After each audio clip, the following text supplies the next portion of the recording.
London, 1815. The morning of her wedding, Lady Daphne Ashcroft knew with unshakable certainty that marriage was nothing more than a practical arrangement, a conviction she repeated to herself as her lady's maid fastened the final pearl buttons of her wedding gown. "You look exquisite, my lady," her maid whispered, stepping back to admire her handiwork. Daphne observed her reflection with clinical detachment. The ivory silk shimmered in the morning light, the empire waistline accentuated her slender figure, and delicate lace adorned her sleeves. She looked every inch the proper bride, yet felt nothing akin to the giddy excitement her married friends had described. "Thank you, Millie. That will be all," she said, dismissing the girl with a wave of her gloved hand. When the door closed, Daphne allowed herself a heavy sigh. At 22, she had navigated 4 London seasons with the precision of a military strategist, rejecting countless suitors until finally settling on Lord Edmund Worthington. He possessed everything a sensible woman could desire: a respectable title, substantial wealth, and a pleasing countenance. That he inspired no particular passion in her seemed irrelevant, even advantageous. Marriages built on practical foundations endured; those founded on fleeting sentiment inevitably crumbled. Her mother had taught her this lesson well, having watched her own passionate marriage dissolve into bitter resentment. The Countess of Merrifield had married for love and spent 20 years regretting it, trapped in the gilded cage of matrimony with a husband who squandered their fortune on gaming and mistresses. A soft knock at the door interrupted Daphne's thoughts. "Enter," she called, expecting her mother. Instead, her cousin Charlotte appeared, her normally cheerful expression unnervingly grave. "Dearest Daphne, you look utterly breathtaking," Charlotte said, though her eyes lacked their usual sparkle. "What troubles you, Charlotte?" "Your face betrays you." Charlotte wrung her hands. I've come upon something that you must know before you proceed with the ceremony." Daphne felt a chill of premonition. "Speak plainly." "Lord Worthington," Charlotte hesitated, then thrust a folded paper toward Daphne. "I discovered this in my husband's study. It is a contract between Lord Worthington and your father." Daphne unfolded the document with steady hands. As she read, her composed expression never wavered, though her insides twisted with each damning word. The contract outlined, in explicit detail, how Lord Worthington would receive immediate control of her substantial dowry to settle her father's mounting gambling debts, in exchange for marrying her. "I suspected as much," Daphne said, her voice betraying nothing of the hurricane within. "Marriage is a business transaction after all." "But Daphne, there's more," Charlotte insisted. "Lord Worthington has already committed most of your dowry to an investment scheme in the West Indies, the same scheme that ruined the Hargroves last season. And," she lowered her voice to a whisper, "he plans to install his mistress in a house in Mayfair immediately following your honeymoon." This news Daphne had not anticipated. Her carefully constructed rationality began to crack. A business arrangement was one thing, a complete humiliation was quite another. "The ceremony begins in less than an hour," Charlotte reminded her gently.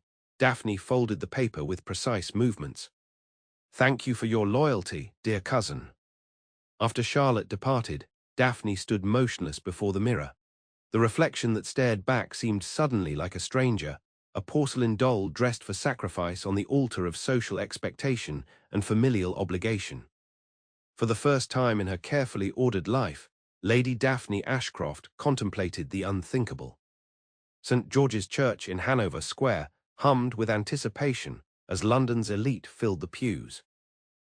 Lord Edmund Worthington stood at the altar, resplendent in his formal attire, occasionally checking his timepiece with growing impatience.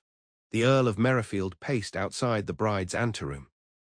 "What could possibly be taking so long?" he muttered to his wife. "The Archbishop himself awaits, and half the ton is present." The Countess merely adjusted her jewels. "Brides are permitted some dramatics on their wedding day, my dear." Inside the anteroom, Daphne sat perfectly still as her father's increasingly agitated knocks rattled the door. "Daphne, we must proceed immediately." "One moment, father," she called, her voice remarkably steady. On the table before her lay the contract, a quill and a hastily written note. The church bells tolled the hour. "Daphne," her father's voice had turned from irritation to alarm, With deliberate movements, she removed her wedding veil and placed it atop her note. Then she crossed to the window that overlooked the church gardens. It was a modest drop to a secluded path that led away from the church, a path she had noted earlier with idle curiosity, never imagining she would use it. Gathering her voluminous skirts, Daphne slipped through the window just as the door burst open behind her. Her father's outraged shout faded as she landed on the gravel path, and for the first time in her life, ran without decorum or direction, simply away. She moved through the gardens and onto a side street, the elaborate wedding gown drawing startled glances from passers-by. Daphne ignored them, her mind racing as quickly as her feet. Where could she go? Not home, certainly.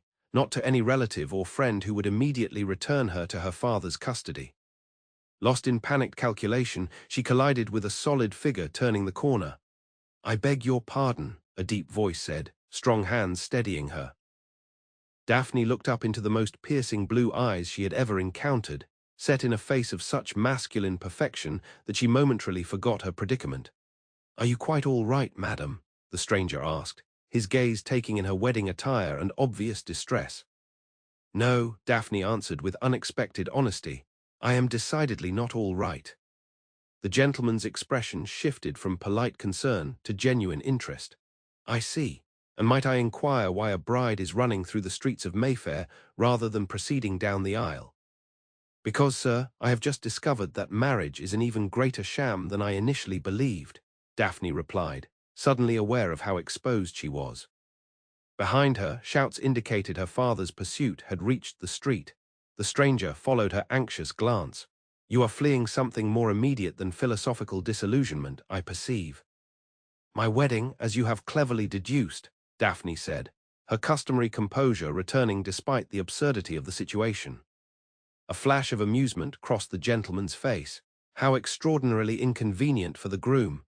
He glanced at the approaching commotion, then made a swift decision. "My carriage is just around the corner. Might I offer assistance in your escape, mysterious runaway bride?" Daphne hesitated only briefly. The alternative was facing her father's wrath and Lord Worthington's duplicity. "That would be most welcome, sir, though I warn you, harboring me may prove scandalous." "Fortunately, I am somewhat impervious to scandal," he replied with a slight bow, offering his arm. "Lord Isaac Fairchild, Duke of Westmoreland, at your service." Daphne's eyes widened. The Duke of Westmoreland was notorious, recently returned from the continent, immensely wealthy, and rumoured to be as dangerous as he was handsome. "Lady Daphne Ashcroft," she replied, taking his arm, "currently avoiding becoming Lady Worthington." "A wise decision, from what I know of Worthington," the Duke remarked as he led her briskly toward a magnificent black carriage, "though your method lacks subtlety."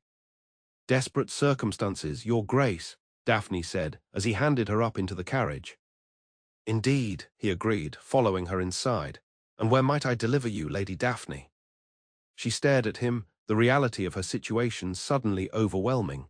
"I haven't the faintest idea." The Duke studied her for a moment, then rapped on the ceiling. "Home, Jenkins," he called to the driver, then turned back to Daphne with a slight smile. "Perhaps we should discuss your options while removing ourselves from immediate pursuit." As the carriage pulled away, Daphne caught a glimpse of her father's furious face in the street behind them. She had just committed social suicide, placed herself in the company of London's most dangerous bachelor, and had no plan whatsoever for what came next. For the first time in her life, Lady Daphne Ashcroft began to laugh. The Duke of Westmoreland's London residence was a testament to refined masculine taste, dark woods, rich leathers, and an impressive collection of art that spoke of genuine appreciation rather than mere display of wealth.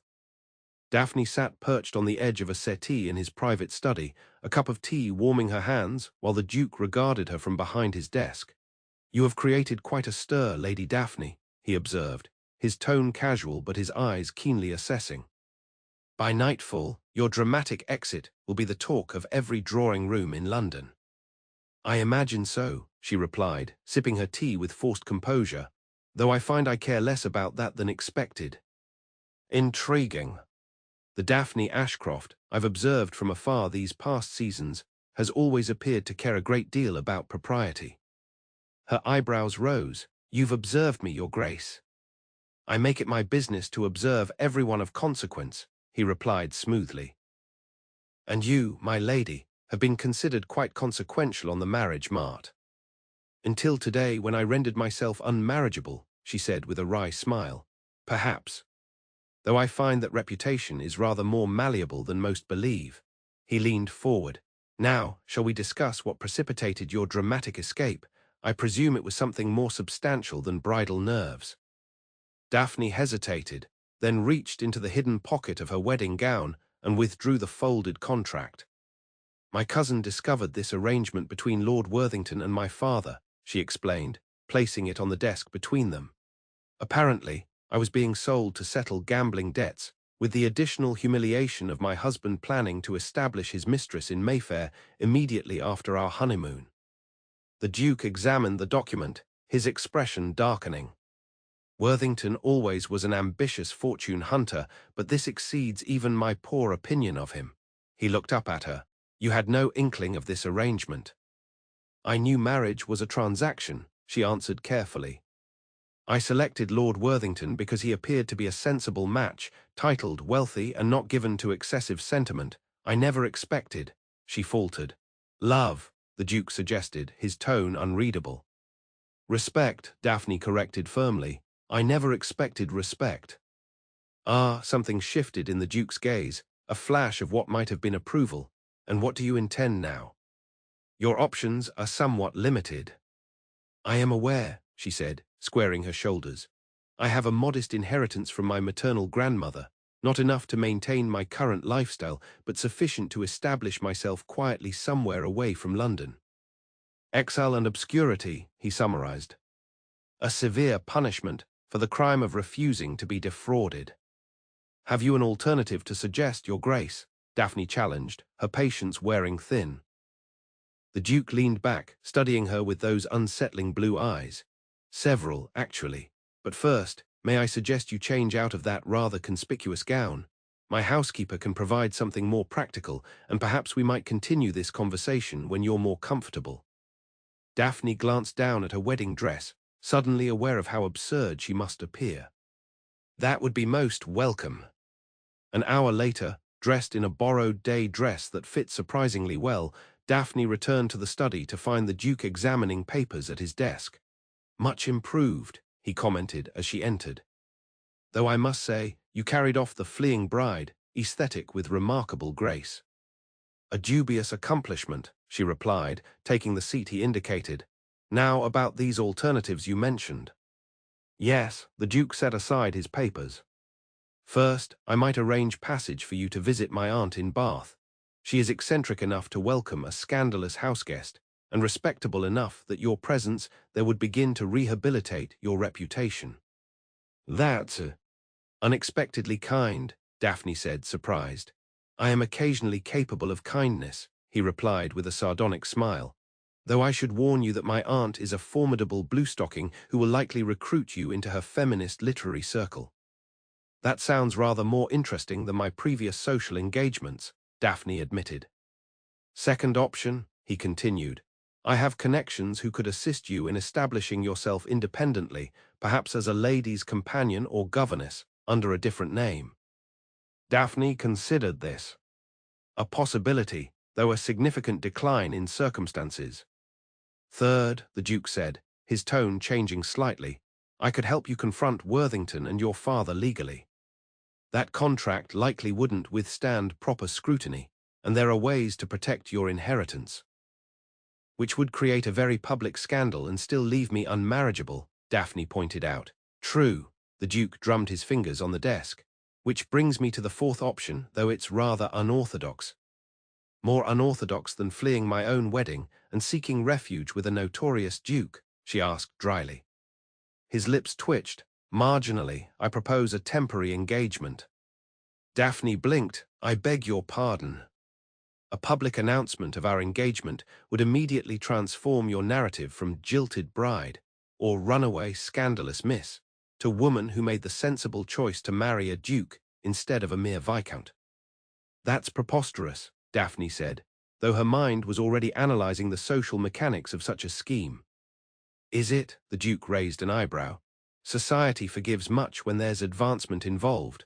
Your rejection of Worthington becomes understandable, even laudable, if it was done in favor of a more prestigious match.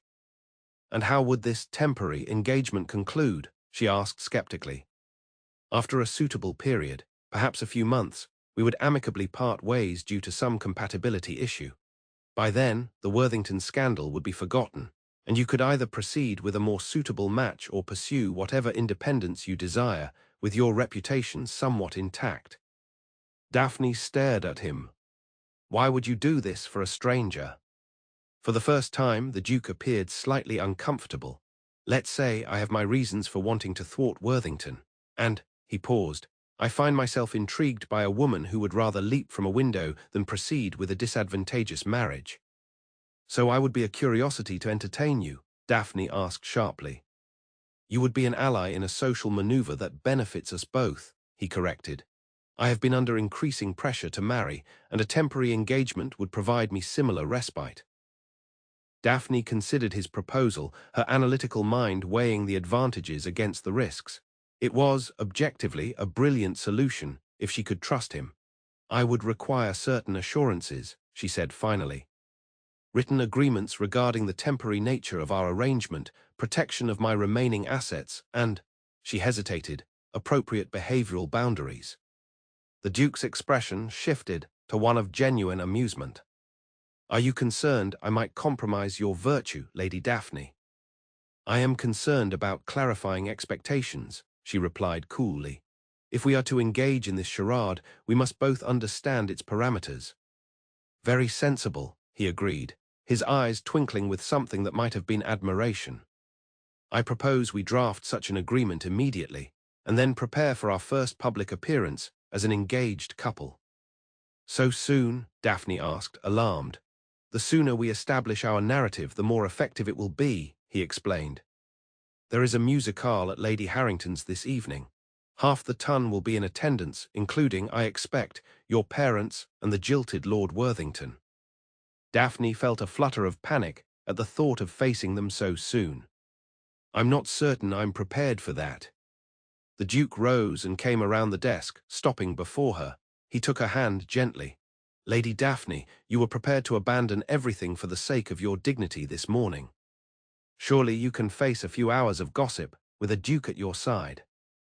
Looking up into those penetrating blue eyes, Daphne felt an unexpected surge of courage. This was, after all, a strategic alliance, the very kind of pragmatic arrangement she had always believed in. Very well, Your Grace, she agreed, withdrawing her hand from his disconcertingly warm grasp. Let us draft our terms and prepare for battle. His answering smile held a predatory edge that sent an inexplicable shiver down her spine. I believe this will be a most interesting partnership, Lady Daphne. As Daphne followed him back to his desk to outline their arrangement, she couldn't shake the feeling that she had just traded one form of danger for another, possibly more perilous, kind. Lady Harrington's musicale was in full splendor when the Duke of Westmoreland's carriage arrived. Daphne sat beside him, outwardly composed but inwardly trembling. She wore a borrowed evening gown in deep sapphire that complemented her fair complexion, a gown that, the Duke's housekeeper had informed her in hushed tones, had belonged to his late mother. Remember, the Duke murmured as they approached the entrance, we need not explain ourselves immediately. Let speculation do our work for us.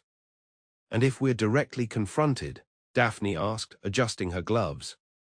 We respond with such obvious devotion that questioning our attachment appears absurd. His eyes gleamed with mischief. Can you manage to appear besotted, Lady Daphne? I managed to appear content with Lord Worthington for 3 months, she replied dryly.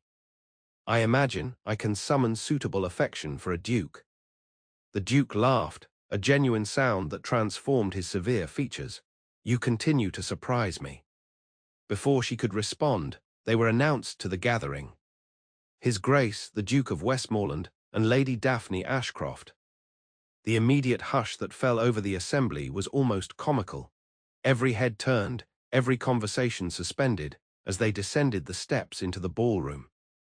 Daphne felt the weight of hundreds of eyes, heard the whispers already beginning. Smile, the Duke whispered, placing her hand on his arm. You look as though you're facing a firing squad rather than a tiresome social gathering." Daphne summoned her most radiant smile, focusing on the role she needed to play rather than the scandalized faces surrounding them. They had barely reached the bottom of the stairs when Lady Harrington herself rushed forward, curiosity practically emanating from her like a physical force. "Your Grace, Lady Daphne, what an unexpected pleasure." Her eyes darted between them, hungry for explanation. "Lady Harrington," the Duke inclined his head, "I trust you'll forgive our tardiness. Lady Daphne and I had much to discuss today." "I can well imagine," Lady Harrington replied, her gaze lingering on Daphne's borrowed gown, not the wedding dress all of London had expected to see her in today. "The musicale is about to begin, but perhaps afterward you might satisfy our curiosity about today's events." "Perhaps," the Duke answered noncommittally, guiding Daphne past their hostess. They moved through the crowd, which parted before them like the Red Sea. Daphne kept her chin high, though she could feel her cheeks burning under the scrutiny. She spotted Charlotte across the room, whose eyes widened in shock before a small, approving smile touched her lips. Then, inevitably, Daphne saw them, her parents, standing with Lord Worthington, all three wearing expressions of thunderous displeasure. Her father made a movement as if to approach, but the Duke smoothly steered her in another direction. "Not yet," he murmured. "Let them stew a bit longer." They took seats near the rear of the room as the musicians began to play. Throughout the first piece, Daphne was acutely aware of the Duke beside her, his subtle cologne, the occasional brush of his sleeve against her arm, the way he leaned slightly toward her, as if sharing intimate thoughts. "Everyone is watching us," she whispered during a brief pause between pieces. "Good," he replied, his breath warm against her ear. "That's precisely what we want." "I feel like a specimen under glass," she admitted. The Duke's hand covered hers briefly. "Focus on me, not them. Remember, we are creating our own narrative." The second piece began, a haunting violin sonata that would normally have captivated Daphne's attention. Instead, she found herself studying the Duke's profile, noting the strong line of his jaw, the subtle cleft in his chin, the way his lashes cast shadows on his cheeks when he lowered his eyes. He turned suddenly, catching her gaze, and something unscripted passed between them, a moment of genuine connection amid their carefully orchestrated performance. The moment was shattered by the unmistakable sound of Lord Worthington's voice, pitched deliberately loud enough to carry during a lull in the music. "Remarkable how quickly some women reveal their true nature," he drawled to his companion. "From bride to harlot in a single afternoon." Daphne stiffened, her face draining of color. The Duke's expression darkened dangerously, but before he could rise, Daphne placed a restraining hand on his arm. "No," she whispered. "That would only validate his narrative." The Duke's eyes met hers, and after a moment he gave a slight nod, though the tension in his body remained. When the musicale concluded, they rose with the rest of the audience, and Daphne steeled herself for the inevitable confrontations. They came immediately, as her parents approached with expressions of barely contained fury. "Daphne," her father began in a low, threatening tone, "you will leave with us immediately and attempt to salvage what remains of your reputation." "Good evening, father, mother," Daphne replied with remarkable composure. "I believe you're acquainted with the Duke of Westmoreland." The Earl of Merrifield barely acknowledged the Duke with a curt nod. "Your Grace, I must insist you release my daughter into our custody. She has had a most distressing day and is clearly not in her right mind." "On the contrary," the Duke replied smoothly, "I find Lady Daphne's mind to be exceptionally clear. Clear enough to recognize an unconscionable marriage contract when she sees one." Her father blanched. "I don't know what falsehoods she has fed you." "I've seen the document, Merrifield," the Duke interrupted, his tone hardening. "Selling your daughter to cover gambling debts while allowing her dowry to be invested in a known failing venture, it's not merely dishonorable, it borders on criminal." The Countess gasped, looking between her husband and daughter. "What is he saying, Daphne?" "The truth, mother," Daphne replied quietly. "The marriage father arranged was never meant to secure my happiness or even my security. It was designed solely to extract my dowry before Lord Worthington squandered it away." "How dare you?" Lord Worthington had joined them, his face mottled with rage. After you humiliated me before all of society. I believe I saved us both from humiliation, Daphne cut in, finding strength in the Duke's solid presence beside her. Unless you consider it dignified to establish your mistress in Mayfair while on your honeymoon. A ripple of gasps indicated that their increasingly heated exchange had gained an audience. Lord Worthington's expression confirmed the truth of her accusation. "This is outrageous," her father sputtered. "Daphne, you will come home now and we will discuss this privately." "I think not," the Duke interjected. "Lady Daphne has accepted my proposal of marriage. She is under my protection now." The statement, delivered with such casual confidence, created an immediate sensation among the onlookers. Lady Harrington, who had been hovering nearby, nearly swooned with delight at being the hostess of such a dramatic revelation. "Impossible," Lord Worthington sneered. "She was to be my bride this very morning." "And yet she chose otherwise," the Duke replied with deadly politeness. "A fortunate decision for us both, wouldn't you agree?" Daphne's mother recovered first. "Daphne, is this true? Have you and the Duke?" "Yes," Daphne confirmed, suddenly seeing the perfect opportunity to cement their story. She turned to the Duke with what she hoped was a convincing expression of adoration. "We've been corresponding secretly for months.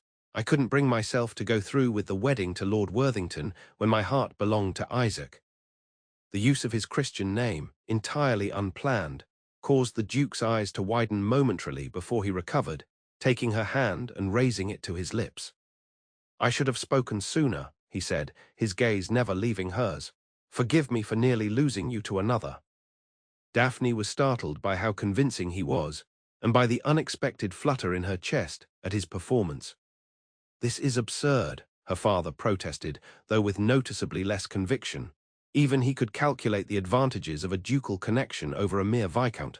"Westmoreland, you cannot seriously intend—" "I assure you, Merrifield, my intentions toward your daughter are both serious and honorable," the Duke interrupted firmly.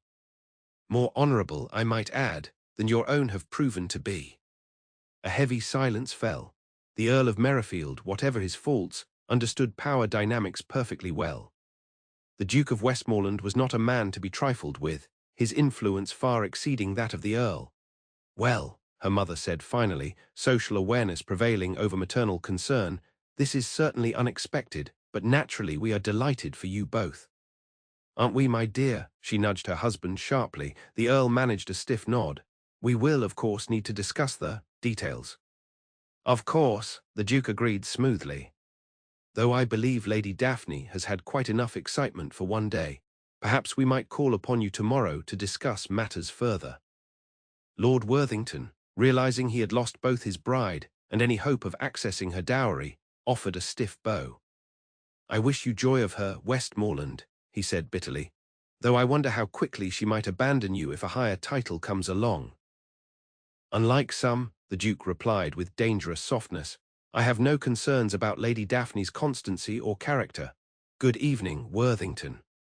With that dismissal, the Duke guided Daphne away from the uncomfortable tableau, skillfully navigating through the crowd of avid onlookers.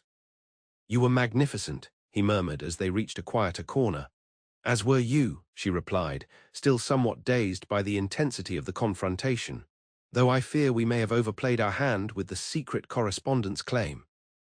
On the contrary, it adds the perfect touch of romance to our practical arrangement," he said, amusement evident in his voice.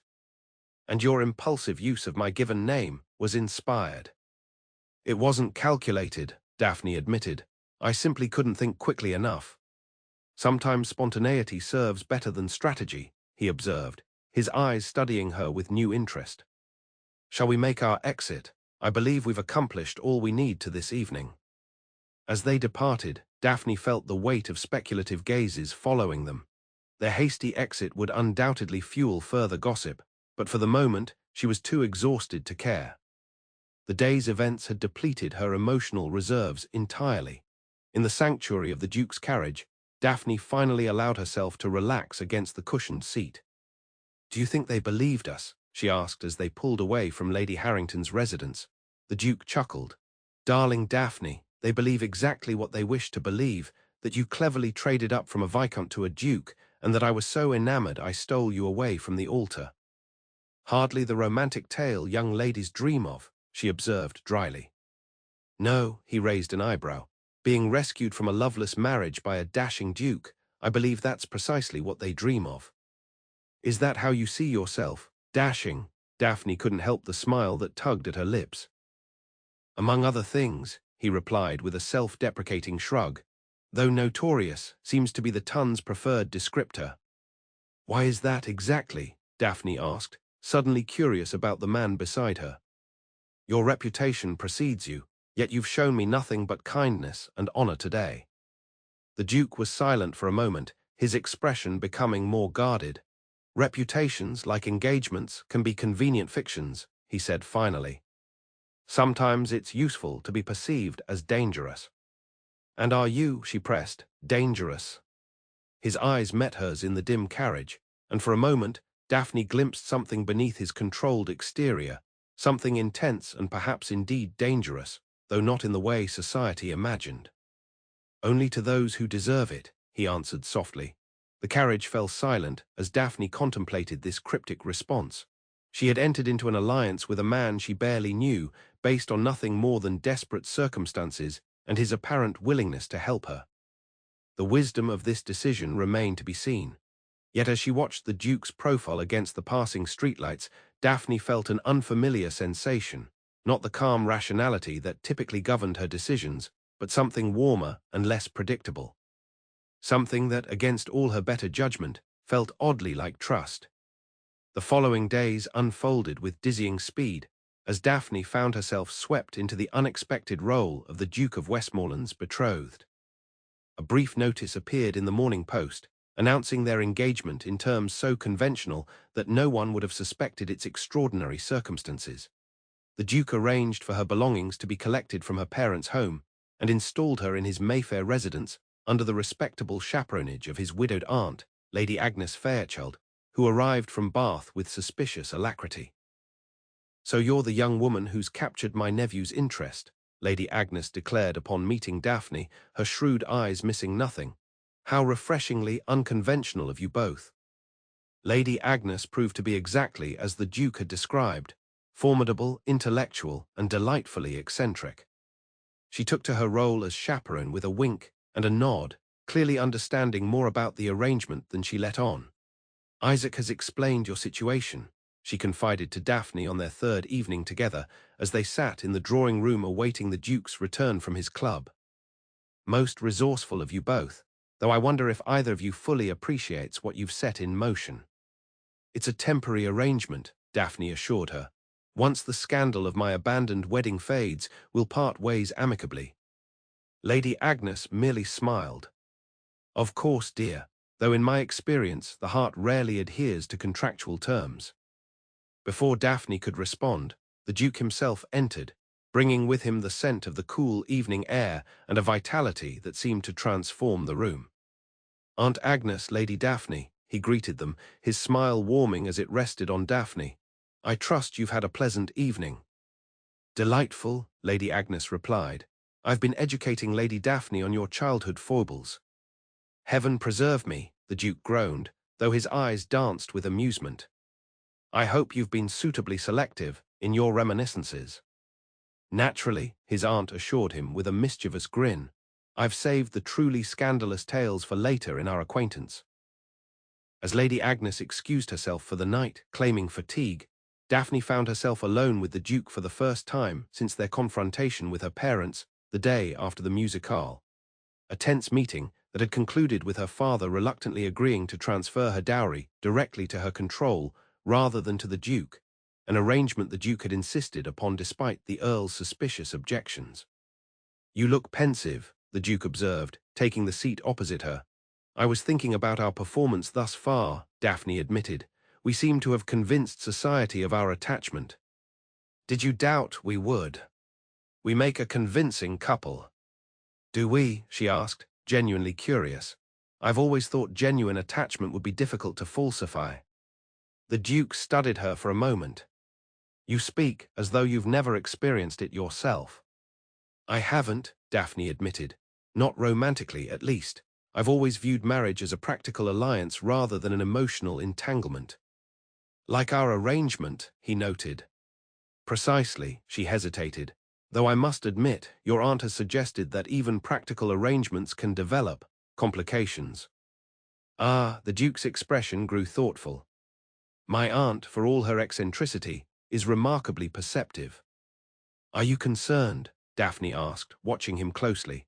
Instead of answering directly, he rose and moved to stand before the fireplace, his tall figure silhouetted against the dancing flames.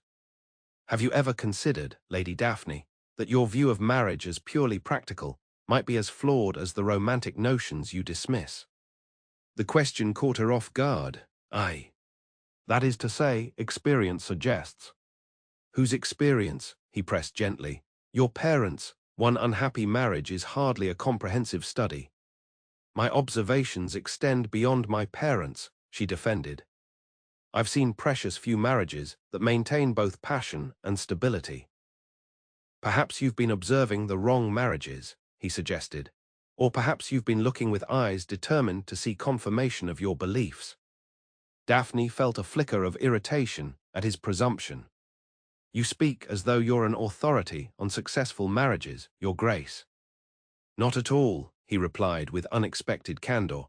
But I have observed that the most contented couples seem to have both practical compatibility and genuine affection. A rare combination, Daphne murmured. Rare perhaps, but not mythical.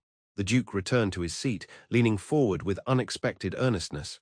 May I ask you something, Lady Daphne? Of course. If you believe marriage to be merely practical, why did you flee your wedding? Surely Lord Worthington represented a practical choice, despite his deception regarding your dowry. Daphne opened her mouth to respond, then closed it again, considering. I suppose. I realized there must be a minimum standard even in practical arrangements. Mutual respect, at the very least. So you do have certain emotional requirements for marriage, he observed. Basic decency hardly constitutes romance, Your Grace. Perhaps not, he conceded with a slight smile, but it suggests that your heart has more influence on your decisions than you acknowledge. Daphne found herself uncharacteristically flustered by his insight. You're reading too much into a moment of self-preservation. Am I? The Duke's penetrating gaze seemed to see through her carefully constructed rationality. Then, allow me to make an observation based on our brief acquaintance. You, Lady Daphne Ashcroft, have built formidable defenses against emotional vulnerability by convincing yourself that practical arrangements are superior to emotional connections. That's presumptuous, she said stiffly. Is it inaccurate? He challenged gently. Daphne looked away, uncomfortable with his assessment yet unable to refute it entirely. Even if there were some truth to your observation, what of it? Our arrangement remains practical and temporary. Of course, the Duke agreed, though something in his tone suggested doubt. Speaking of practical matters, we should discuss our upcoming social engagements. Lady Melbourne's ball is in 3 days, and as the Ton's most talked-about couple, our attendance is expected. Grateful for the change of subject, Daphne nodded. I'll need to consult with your aunt regarding appropriate attire. Already arranged, the Duke said. A modiste will arrive tomorrow with selections. I've taken the liberty of establishing an account for you. That's very generous, Daphne began, but I can manage my own expenses now that my dowry. Consider it part of our arrangement, he interrupted smoothly. A duke's betrothed must maintain certain appearances, and it would seem odd if I didn't provide for you. Daphne wanted to object further, but recognized the logic of his argument. Very well. Thank you. The Duke rose, signaling the end of their conversation. It's growing late. I'll bid you good night, Lady Daphne. As he moved to leave, he paused beside her chair, then unexpectedly took her hand and raised it to his lips. Unlike the theatrical gesture at Lady Harrington's musicale, this was a private moment, no audience to impress, no performance necessary. Sleep well, he murmured, his breath warm against her skin. After he departed, Daphne remained motionless, her hand still tingling from the contact of his lips. Something was shifting between them, something undefined and potentially dangerous to their carefully negotiated arrangement. Lady Agnes's words echoed in her mind. The heart rarely adheres to contractual terms. For the first time, Daphne wondered if their practical alliance might indeed develop complications neither of them had anticipated. Lady Melbourne's ball represented Daphne's first major social event as the Duke's betrothed, and she approached it with a mixture of trepidation and determination. The gown she selected from the modiste's offerings was a masterpiece of understatement, emerald silk that complemented her auburn hair, with a modest neckline that nevertheless managed to suggest rather than reveal. "You look stunning," Lady Agnes approved as Daphne descended the stairs where she and the Duke waited. "Doesn't she, Isaac?" The Duke, resplendent in formal evening attire, regarded Daphne with an expression that caused her heart to perform an unexpected leap. "Beyond words," he said simply, offering his arm. The ball was, as anticipated, a triumph of social orchestration. Lady Melbourne had spared no expense, transforming her already impressive ballroom into a fantasy of crystal, candlelight, and exotic blooms. The moment the Duke and Daphne were announced, a subtle hush fell over the gathering, followed immediately by a swell of whispers. "Courage," the Duke murmured as they descended the stairs. "Remember, we control the narrative." "Easy for you to say," Daphne whispered back. "Your reputation only improves by being tamed by an acceptable bride. Mine remains that of a woman who fled her wedding." "A woman who recognized her worth and chose accordingly," he corrected. "Besides, half the matrons here secretly wish they'd had your courage." Their entrance completed, they were immediately surrounded by curious well-wishers, most transparently fishing for details of their supposedly clandestine courtship. The Duke fielded these inquiries with practiced ease, while Daphne discovered an unexpected talent for meaningful silences and enigmatic smiles. "You're a natural," the Duke commented as they finally extracted themselves and moved toward the refreshment table. "One would almost believe you were raised for ducal society." "I was raised to navigate social complexities," Daphne replied, "though I admit the role of romantic heroine is somewhat outside my experience." "You wear it well," he assured her, his hand warm at the small of her back. "Now shall we dance? Our first waltz as an engaged couple will be closely scrutinized." Daphne allowed him to lead her to the dance floor, acutely aware of the eyes following their progress. When the music began and the Duke took her in his arms, she was grateful for the years of dance instruction that allowed her body to follow the steps automatically, while her mind attempted to process the strange intimacy of the moment. "You're thinking too much," the Duke murmured, drawing her slightly closer than propriety strictly allowed. "Feel the music." "I'm contemplating our audience," Daphne replied, though in truth, she was more distracted by the unexpected pleasure of his arms around her. "Forget them," he suggested, his eyes holding hers.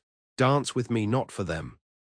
Something in his gaze made it impossible to look away, and Daphne found herself following his lead both literally and figuratively. As they moved together around the ballroom, the watching crowd seemed to recede until there was only the music, the movement, and the man before her.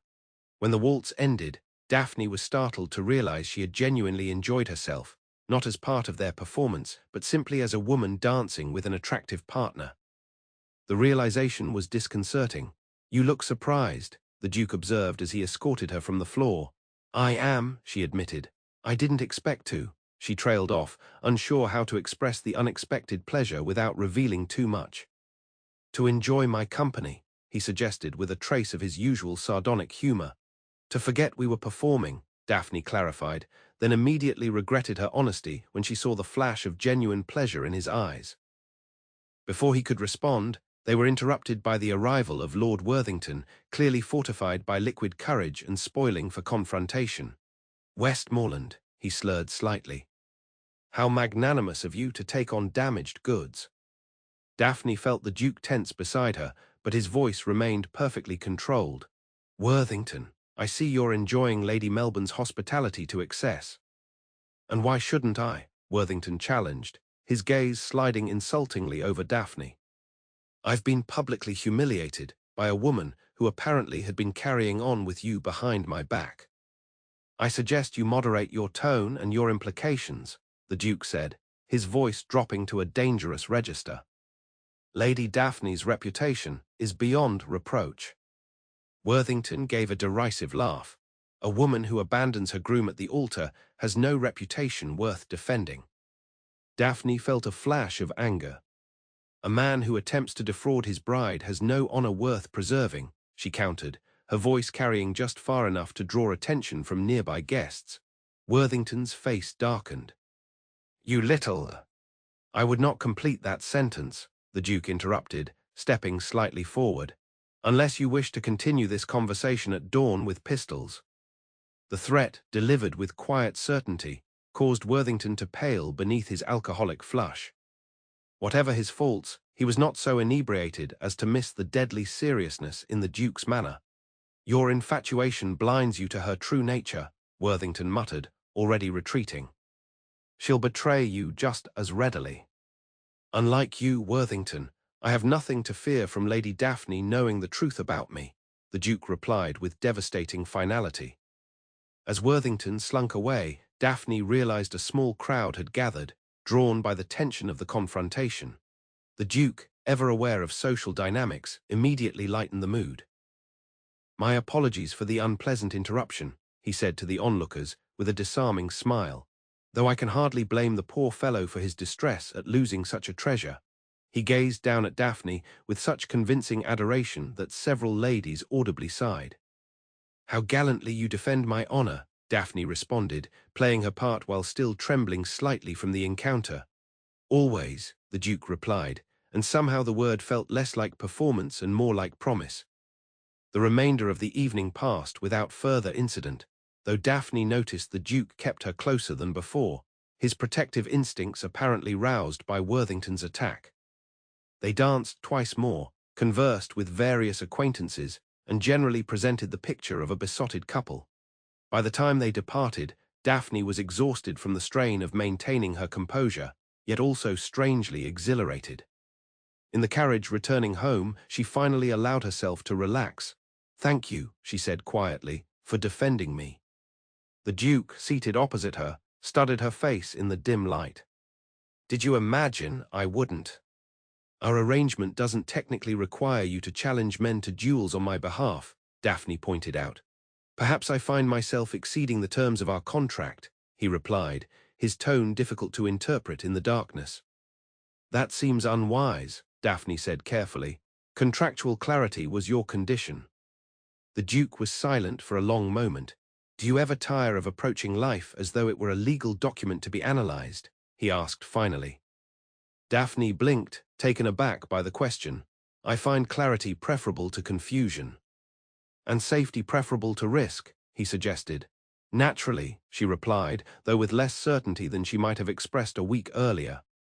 "Yet you risked everything by fleeing your wedding," he pointed out. That was hardly the action of someone who prioritizes safety above all. Daphne had no ready response to this observation. Her flight from the church had indeed been uncharacteristically impulsive, a decision made in a moment of clarity rather than after careful calculation. "Perhaps," the Duke continued when she remained silent, "there are times when instinct serves better than analysis." "Like challenging Lord Worthington to a duel?" she asked with a touch of asperity. "Like allowing yourself to feel something genuine during a waltz," he countered softly. Daphne's breath caught at the implication that he had noticed her momentary surrender to pleasure. "We agreed this arrangement was temporary," she reminded him, as much for herself as for him. "So we did," he acknowledged, "and yet I find myself increasingly reluctant to adhere to that particular term." The carriage arrived at his residence before Daphne could formulate a response to this unsettling admission. As they entered the house, she maintained a careful distance, suddenly aware of a tension between them that had nothing to do with their contractual arrangement and everything to do with the undeniable attraction she had been trying to ignore. "Good night, Your Grace," she said formally as they reached the stairs. "Isaac," he corrected gently. "We are alone, but even so, a woman engaged to be married might be expected to use her fiancé's given name." "Isaac," she conceded, the name feeling strangely intimate on her lips. "Good night." He took her hand, and for a breathless moment Daphne thought he might pull her closer. Instead, he merely brushed his lips across her knuckles in what was becoming a nightly ritual. "Sweet dreams, Daphne," he murmured before releasing her. As she climbed the stairs to her chamber, Daphne acknowledged that their practical arrangement was developing complications indeed, and the most troubling of these was her own traitorously receptive heart.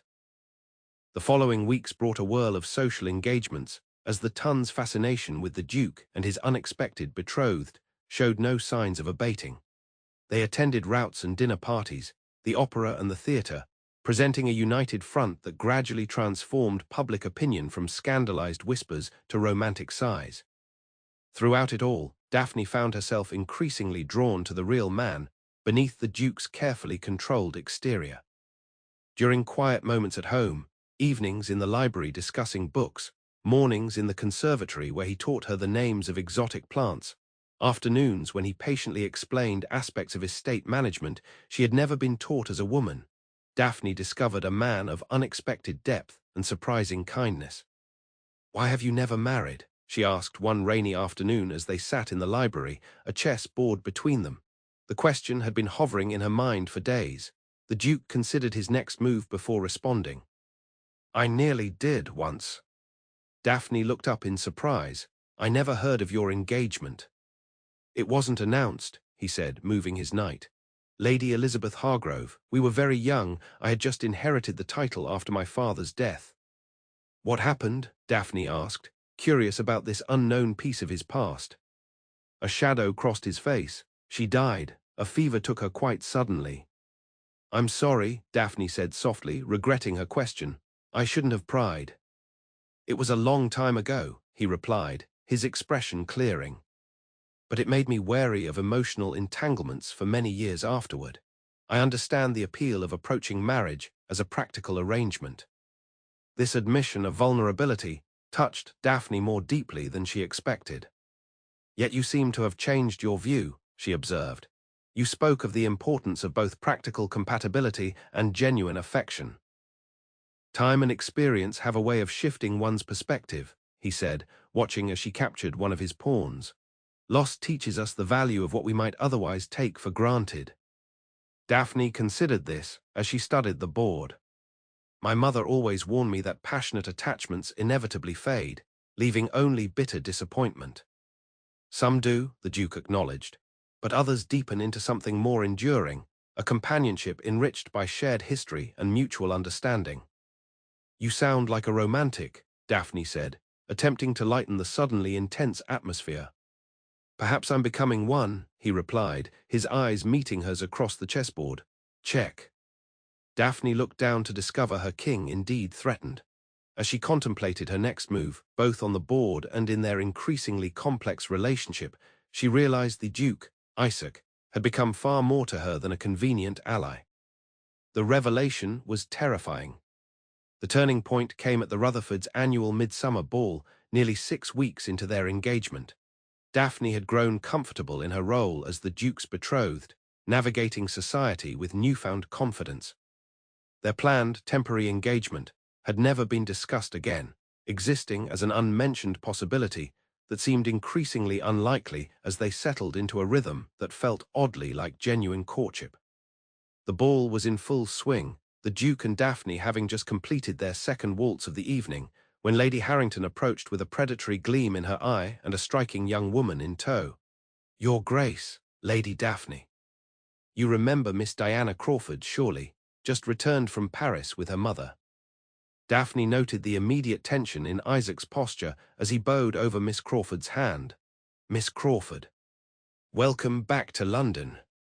"Your Grace," Miss Crawford replied, her striking blue eyes fixed on him with unmistakable familiarity.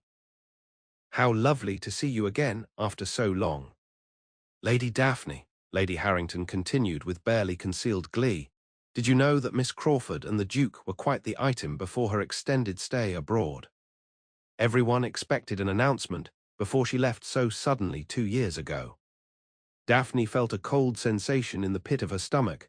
"How fascinating," she managed, her social mask firmly in place. "Miss Crawford, how fortunate you've returned in time for our wedding." Miss Crawford's perfect smile didn't reach her eyes. "Indeed, though I confess your engagement came as quite a surprise. The Duke was never one to rush into matrimony. When one finds the right partner, why delay? Isaac replied smoothly, though Daphne noticed he wouldn't quite meet her eyes. How true, Miss Crawford agreed with a tinkling laugh. Though preferences can change so quickly, can't they? Why, 2 years ago you expressed such different views on marriage. Before Isaac could respond, Lady Harrington spotted another victim and excused herself, dragging Miss Crawford away but leaving behind a palpable tension. I take it Miss Crawford is more than a casual acquaintance, Daphne said quietly as they moved toward the terrace doors, seeking a moment of privacy. Diana and I had an understanding, Isaac admitted reluctantly. It ended when she left for Paris.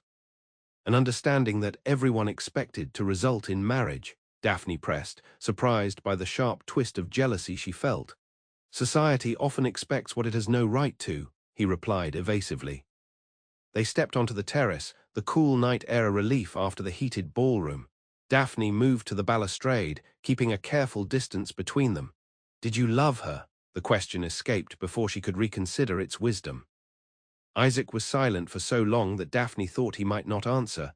When he finally spoke, his voice was carefully controlled. I believed I did at the time. And now? Daphne couldn't seem to stop herself, though she dreaded the answer. Now I understand the difference between infatuation and deeper attachment, he said, moving to stand beside her. Diana Crawford is beautiful, accomplished, and entirely self-absorbed. I'm grateful she refused my proposal and went to Paris instead. You proposed to her, Daphne felt, as though the ground beneath her feet had suddenly shifted. And was soundly rejected, Isaac confirmed with a rueful smile. She had no interest in becoming a duchess if it meant living primarily in the country, away from society's constant admiration. Daphne digested this information, trying to reconcile it with the man she had come to know. You never mentioned her. Because she is irrelevant to my life now, he said firmly, a youthful misjudgment best forgotten. Yet clearly not forgotten by her, Daphne pointed out. She looked at you as though you still belonged to her. Diana looks at every man that way, Isaac replied dryly. It's her particular talent. And do you regret her rejection?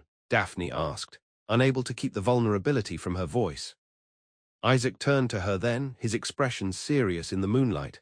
Not for a moment, he said softly, especially not now. The intensity of his gaze made Daphne's heart quicken. She looked away, suddenly afraid of what he might read in her eyes. We should return to the ballroom. Our absence will be noted. Daphne, his voice stopped her as she turned to leave. What troubles you? Surely not Diana Crawford's reappearance. Nothing troubles me, she insisted, though the lie was transparent even to her own ears. I simply think we should maintain appearances. Appearances, Isaac repeated, a note of frustration entering his voice. Always appearances. When will you allow yourself to acknowledge what exists between us beyond appearance? A contractual arrangement, Daphne said stiffly, falling back on the safety of their original agreement. Is that truly all you feel? He challenged, moving closer until she could feel the warmth of him in the cool evening air. Because I find myself increasingly unable to maintain the pretense that my feelings for you are merely part of our performance. Daphne's breath caught at this open admission. Isaac, tell me you feel nothing, he interrupted, his voice low and urgent. Tell me I'm alone in this growing attachment and I'll never speak of it again. She couldn't lie, not to him and not to herself, not anymore. I can't tell you that, she whispered. His expression softened, hope replacing frustration. Then why do you continue to hold me at arm's length? Because I'm afraid, Daphne admitted, the words tumbling out before she could stop them. I'm afraid of trusting these feelings, of building my future on something as unreliable as emotion. I've seen how love can turn to resentment, how passion becomes poison. Because of your parents, Isaac said, understanding dawning in his eyes. They married for love, Daphne confirmed, and they have hated each other for as long as I can remember. My mother taught me that practical considerations are the only solid foundation for marriage. And yet you fled a perfectly practical marriage, Isaac reminded her gently. Perhaps somewhere inside, You've always known there must be more. Daphne had no answer for this uncomfortable truth. She had indeed acted against her own professed beliefs when she escaped her wedding to Lord Worthington. What did that say about her real desires? Before she could formulate a response, the terrace doors opened and several couples spilled out, their laughter shattering the intimate moment. Isaac offered Daphne his arm with practiced ease, his public mask sliding back into place. "We'll continue this conversation later," he murmured as they rejoined the festivities, but the opportunity never came that night.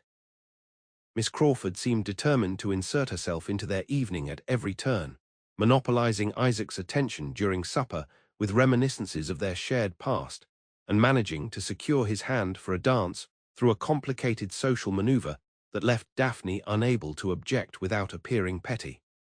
Watching them waltz, their movements perfectly synchronized, Daphne felt a growing unease. Miss Crawford was everything a duchess should be, beautiful, poised, impeccably connected.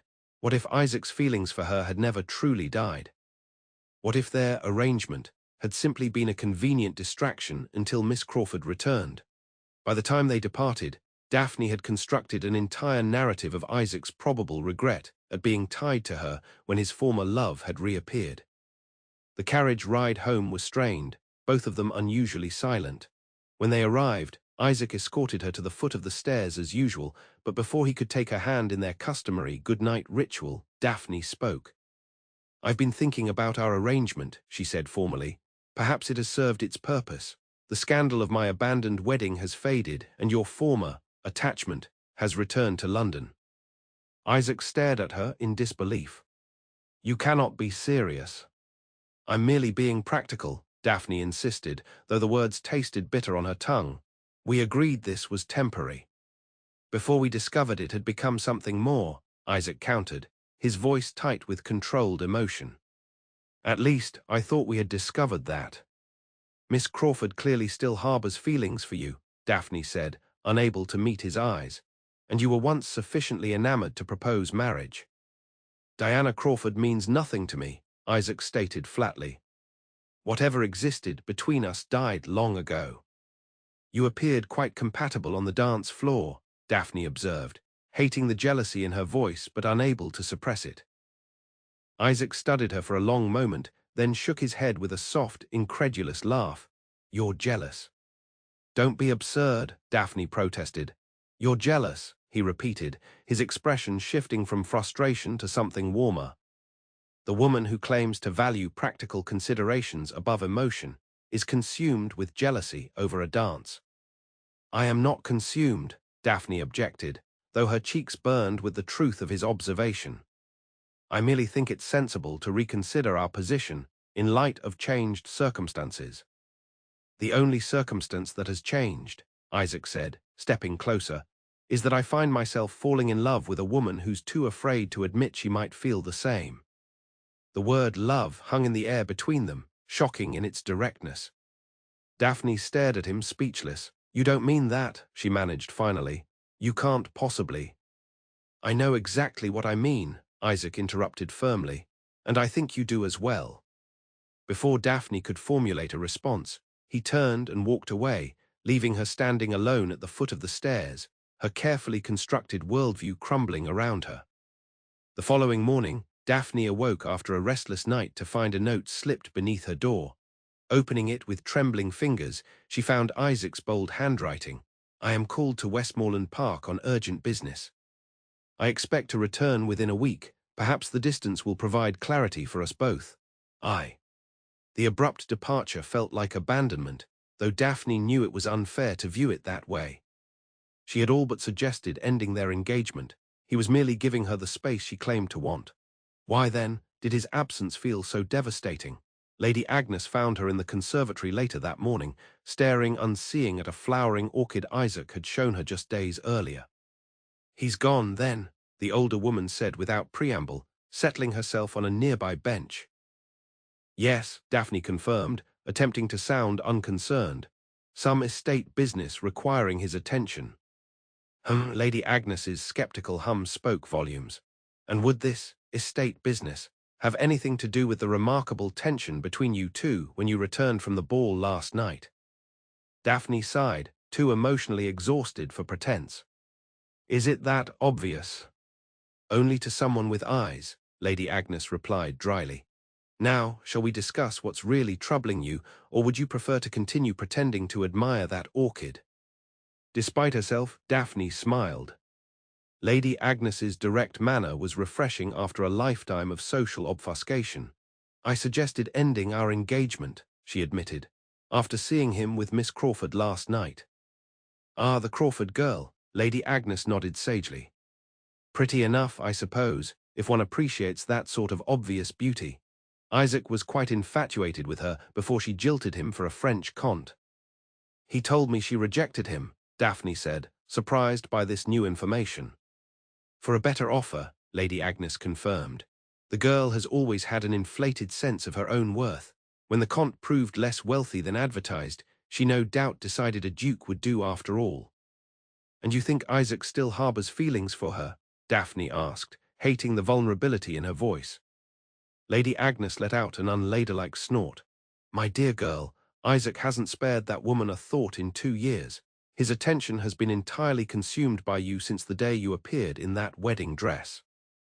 That was merely convenience, Daphne protested weakly. A mutually beneficial arrangement. Was it? Lady Agnes raised a skeptical eyebrow. Tell me, when you ran from your wedding, did you plan to seek out the most notorious bachelor in London? Of course not, Daphne replied. It was chance that I encountered him. Chance, Lady Agnes repeated with a knowing smile.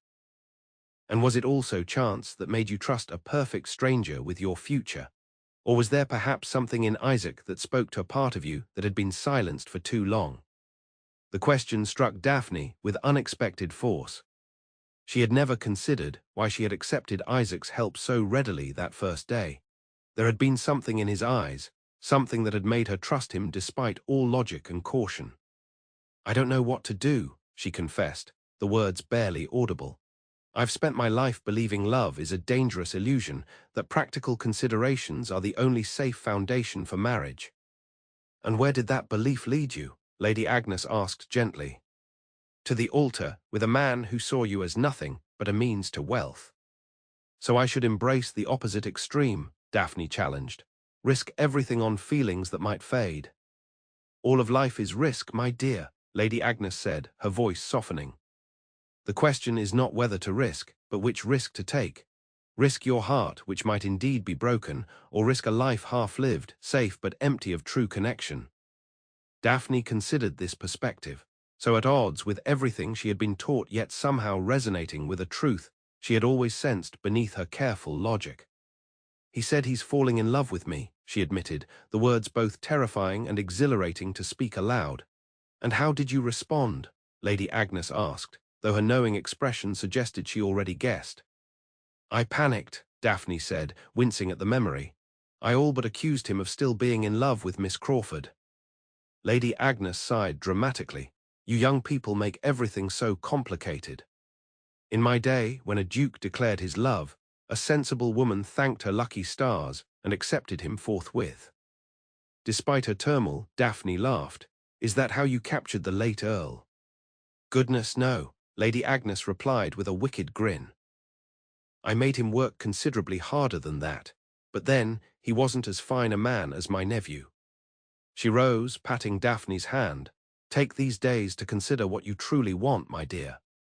Not what your mother taught you to want, not what society expects you to want, but what Daphne Ashcroft, the woman brave enough to flee her own wedding, truly desires. After Lady Agnes departed, Daphne remained in the conservatory, surrounded by the exotic blooms Isaac had collected from around the world. Each plant represented a risk, removed from its native soil, transporting across oceans, replanted in an environment crafted to nurture it despite its foreign origins. Yet they thrived, these transplanted treasures, their flowers more vibrant for the journey they had endured.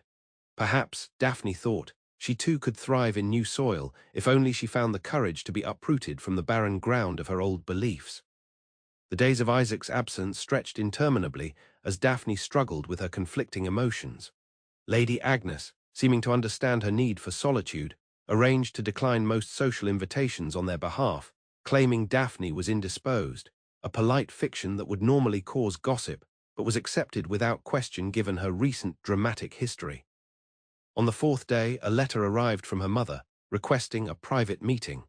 Curious and somewhat apprehensive, Daphne agreed, arranging to receive the Countess in the morning room where she felt most at ease. "Daphne, dear, you look well," her mother greeted her, removing her gloves with practiced elegance. "Though perhaps a trifle pale, is country air not agreeing with you?" "I'm perfectly well, mother," Daphne replied, puzzled by the reference. "Though I haven't left London." "No," the Countess raised a perfectly arched eyebrow. "How curious. I was informed the Duke had taken you to his estate in Westmoreland." "His Grace was called away on business," Daphne corrected. "I remained here with Lady Agnes." "I see," her mother studied her with calculating eyes. "Trouble in paradise already. I can't say I'm surprised." "There's no trouble," Daphne said automatically, then sighed at her mother's knowing look. "Why are you here, mother? Surely not just to inquire after my well-being." "Can't a mother be concerned for her daughter?" the Countess asked with feigned injury. When Daphne merely looked at her skeptically, she dropped the pretense. "Very well. I've come to discuss your future. The whispers have already begun about the Duke's sudden departure without you. Combined with Diana Crawford's return and their obvious history, people are beginning to wonder if your engagement might be reconsidered." "People or you?" Daphne asked pointedly. The Countess shrugged elegantly. "I merely thought you should be prepared for the possibility. The Duke has always been known for his capricious nature." "You don't know him at all," Daphne said, surprised by her own vehemence. "And you do, after mere weeks of acquaintance." Her mother's tone was gently mocking. "My dear, I'm merely being practical, as you yourself have always claimed to be. If the Duke's affections have shifted back to Miss Crawford, you should have a contingency plan." "A contingency plan," Daphne repeated flatly. "Like another arranged marriage to settle father's debts." The Countess had the grace to look momentarily discomfited. "That was your father's doing, not mine, though I did warn you about marrying for love, did I not? Better a clear-eyed transaction than a fantasy that inevitably disappoints." "Is that truly what you believe, mother?" Daphne asked, studying the woman who had shaped her worldview so profoundly. "That love always disappoints." Something flickered in the Countess's carefully composed expression, a brief glimpse of old pain quickly masked. "I believe in being realistic about marriage, Daphne. Your father and I were in love once," Daphne finished for her. "What happened?" Her mother looked away, an uncharacteristic gesture of vulnerability. "Life happened, disappointments, his gambling, my pride. 1,000 small betrayals that eroded whatever we once felt, until nothing remained but obligation and resentment." "So you taught me to expect nothing more than a business arrangement," Daphne said softly. "To protect me from similar pain." "Is that so wrong?" the Countess asked, a rare note of genuine emotion in her voice. "To want to spare your daughter disillusionment?" "Perhaps the problem wasn't that you loved," Daphne suggested carefully, "but that love was all you had. No friendship, no mutual respect, no shared purpose beyond the initial passion." Her mother stared at her, clearly startled by this perspective. "You sound like a romantic, Daphne." "That's not like you at all." "I'm beginning to think I never knew myself," Daphne admitted. "I accepted your view of marriage without question because it seemed safer than risking heartbreak. But in doing so, I nearly condemned myself to exactly the kind of loveless arrangement you endure with father." The Countess was silent for a long moment. "You truly care for him, don't you?" she asked finally. "The Duke. This isn't merely another practical arrangement." "No," Daphne acknowledged, the truth of it settling in her heart with surprising certainty. "It isn't." "Then I hope, for your sake, that he proves worthier than your father," her mother said, rising to leave. "Though I would still advise caution. Men, even dukes, are notoriously inconstant." After her mother departed, Daphne remained in the morning room, turning their conversation over in her mind. For the first time, she had glimpsed the wounded woman beneath her mother's carefully maintained exterior, a woman who had once loved deeply and been bitterly disappointed. But was that inevitable? Was love always doomed to fade into resentment? Or had her parents simply failed to nurture what existed between them, allowing external pressures and internal weaknesses to erode their connection? And what of her feelings for Isaac? Was that merely infatuation, bound to fade as her mother predicted? Or was it the beginning of something deeper, the kind of love that could withstand life's inevitable disappointments because it was founded on genuine understanding and mutual respect? As evening approached, Daphne made her way to Isaac's study, a room she had rarely entered during his absence. The space was quintessentially his, books lining the walls, maps of distant lands spread across one table, correspondence neatly arranged on his desk. Moving to the desk, Daphne noticed a small leather-bound journal tucked beside a stack of letters. She hesitated, knowing she shouldn't pry, yet drawn by a desire to understand the man who had so thoroughly disrupted her carefully ordered existence. Opening the journal, she discovered not a diary but a collection of poetry, some printed, others handwritten. Turning the pages, she came upon a poem in Isaac's distinctive script, dated just 3 days before her abandoned wedding. What worth is life lived half awake?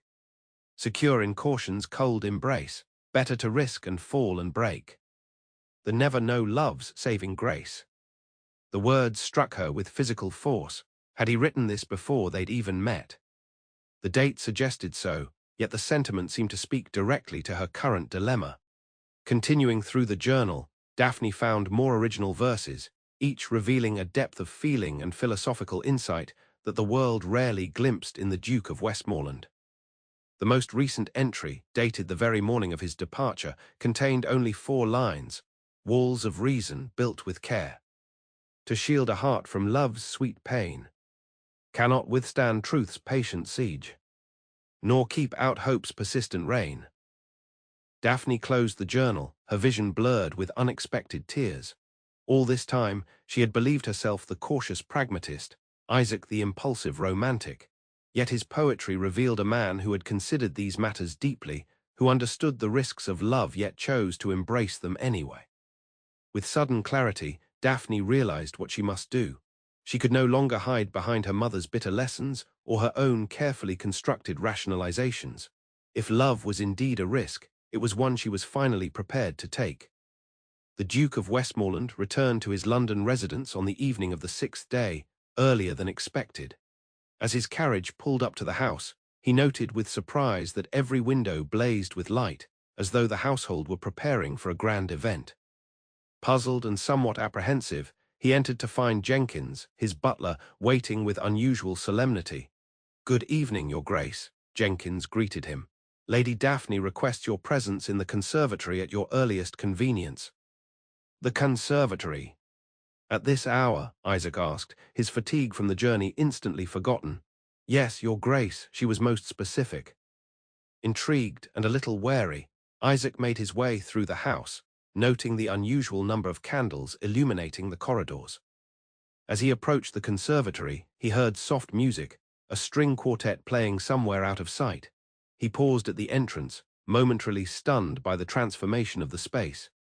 Hundreds of candles flickered among the plants, casting an ethereal glow over the tropical foliage. The paths between the plant beds had been strewn with rose petals, and at the center of the room, where his rarest orchids bloomed, stood Daphne. She wore a simple gown of deep blue silk, her auburn hair loose around her shoulders rather than in her usual elegant coiffure. She looked younger, more vulnerable, and impossibly beautiful in the candlelight. "Welcome home," she said softly as he approached. "What is all this?" Isaac asked, gesturing to the elaborate setting. "A demonstration," Daphne replied, her voice steadier than she felt. "You once accused me of approaching life as though it were a legal document to be analyzed. You suggested that sometimes instinct serves better than analysis." Isaac's expression remained guarded. "And what has this to do with transforming my conservatory into something from a midsummer night's dream?" "I wanted to show you that I can be impractical," Daphne explained, moving closer. "That I can act from feeling rather than calculation." A flicker of hope appeared in his eyes, quickly suppressed. And what feeling would that be? Daphne took a deep breath. "Love," she said simply. "I love you, Isaac. Not as part of our arrangement, not as a practical decision, but deeply and completely, against all my better judgment and previous convictions. Isaac remained motionless, his expression unreadable. You seemed quite certain before I left that our engagement had served its purpose and should be concluded. I was afraid, Daphne admitted, her voice catching. Seeing you with Miss Crawford awakened every fear my mother had ever instilled in me, that love is fleeting, that passion inevitably fades, that I would be left vulnerable and heartbroken. And now, Isaac asked, still maintaining his distance. Now I understand that there are different kinds of risk, Daphne said, taking another step toward him. The risk of trusting my heart to someone who might break it, yes. But also the risk of never knowing true joy, because I was too afraid to reach for it. She held out her hand, palm up. I found your poetry, she confessed. Your words about living half awake in caution's cold embrace. They described exactly what I've been doing my entire life, until I met you. Isaac's careful composure finally cracked, emotion flooding his features. Daphne, he said, his voice rough with feeling, do you mean this, truly? Because I cannot bear another retreat into practicality or contract terms. I mean it with every fiber of my being, she assured him, her eyes never leaving his. I love you, not the Duke of Westmoreland, not the advantageous match, but you, Isaac Fairchild, the man who rescued a runaway bride and showed her what real partnership could be. He crossed the remaining distance between them in 2 strides, taking her outstretched hand and pulling her into his arms with an urgency that took her breath away. I have loved you, he murmured against her hair, since the moment you looked up at me on that street corner, wedding dress in disarray, and declared marriage a greater sham than you had initially believed. Your courage, your intelligence, your beautiful, guarded heart, I've been lost since that first day. Daphne leaned back to look into his face, her own heart overflowing. Then why did you leave? Because I needed you to be certain, Isaac explained, his hands framing her face with exquisite tenderness. I couldn't bear to watch you continue to deny what was growing between us. And selfishly, I couldn't stand being near you without being able to tell you how completely I adore you. Tell me now, Daphne whispered, her arms sliding around his neck. Tell me everything. Instead, Isaac lowered his head and kissed her, a kiss so tender yet so profound that it seemed to rewrite everything Daphne had ever believed about love and passion and the connection between 2 souls. When they finally parted, both breathless, Isaac pressed his forehead to hers. Marry me, he said, not as part of our arrangement, not to save your reputation or satisfy society, but because we've found something rare and precious together. Yes, Daphne answered without hesitation. Though I should warn you, I may occasionally lapse into excessive practicality when stressed. Isaac laughed, the sound reverberating through his chest against hers. And I may occasionally write mediocre poetry about your eyes. I thought your poetry was rather good, actually, Daphne admitted with a smile. Then clearly you're blinded by love, he teased, drawing her close again. A condition I hope persists indefinitely. As the string quartet launched into a new piece, Isaac swept Daphne into a waltz among the exotic blooms and flickering candles. Unlike their carefully choreographed performances in society ballrooms, this dance was private, intimate, a celebration of the truth they had discovered together. I never imagined this, Daphne confessed as they moved in perfect harmony.